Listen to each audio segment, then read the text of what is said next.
Assalamualaikum warahmatullahi wabarakatuh. Perkenalkan, nama saya Sri Handayani, Prodi Ekonomi Pembangunan kelas A. Di sini saya akan menerangkan materi yang akan saya bahas tentang peranan dan mekanisme pasar menurut perspektif Islam dengan sistem ekonomi kapitalis. Pasar merupakan tempat di mana antara penjual dan pembeli bertemu dan melakukan transaksi jual beli barang atau jasa. Pentingnya pasar dalam Islam tidak terlepas dari fungsi pasar sebagai wadah bagi berlangsungnya kegiatan jual beli. Adapun aturan, norma yang terkait dengan masalah pasar. Menurut ilmu ekonomi kapitalis, pasar sangat berperan dalam sistem perekonomian. Ekonomi kapitalis menghendaki pasar bebas untuk menyelesaikan permasalahan ekonomi mulai dari produksi, konsumsi, sampai distribusi. Mekanisme pasar dapat mengalokasikan faktor-faktor produksi dengan cukup efisien dan dapat mendorong perkembangan ekonomi disebabkan karena memiliki kebaikan.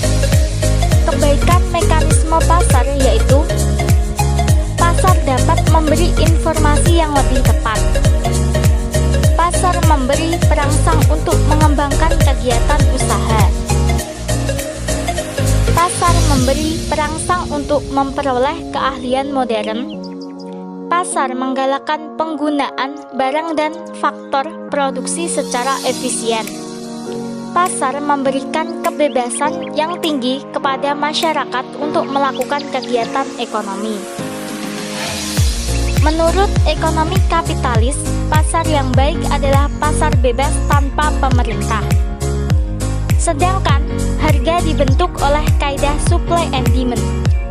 Prinsip pasar bebas akan menghasilkan equilibrium dalam masyarakat, di mana nantinya akan menghasilkan upah yang adil, harga barang yang stabil, dan kondisi tingkat pengangguran yang rendah.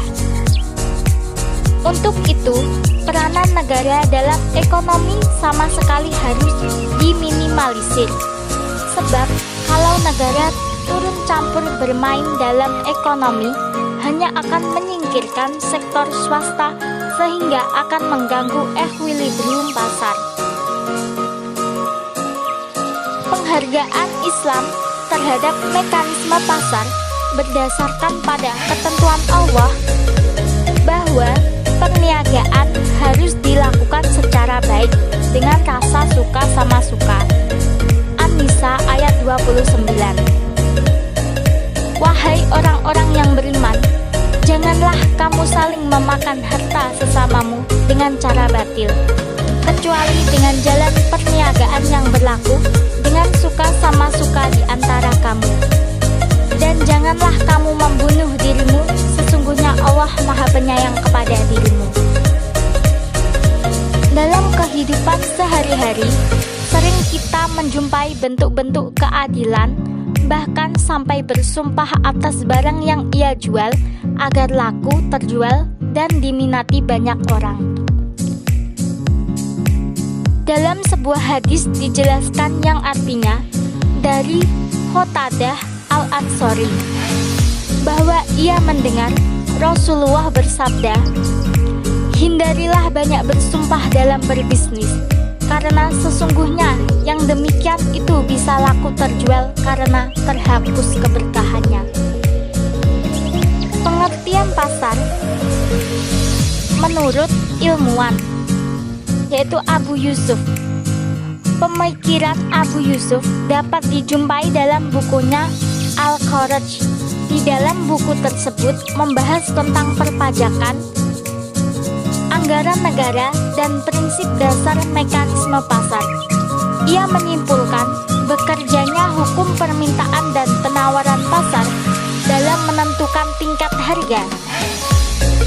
Ia berpendapat bahwa harga bukan hanya ditentukan oleh penawaran saja, tetapi juga permintaan terhadap barang tersebut.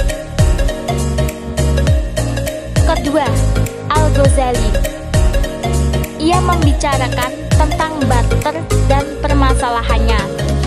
Pentingnya aktivitas perdagangan dan evolusi terjadinya pasar, termasuk bekerjanya kekuatan permintaan dan penawaran dalam mempengaruhi harga.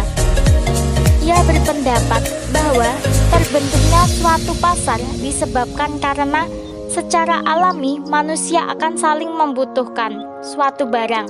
Oleh karena itu, manusia akan terdorong untuk menyediakan tempat di mana kemudian didatangi pembeli sesuai kebutuhannya masing-masing.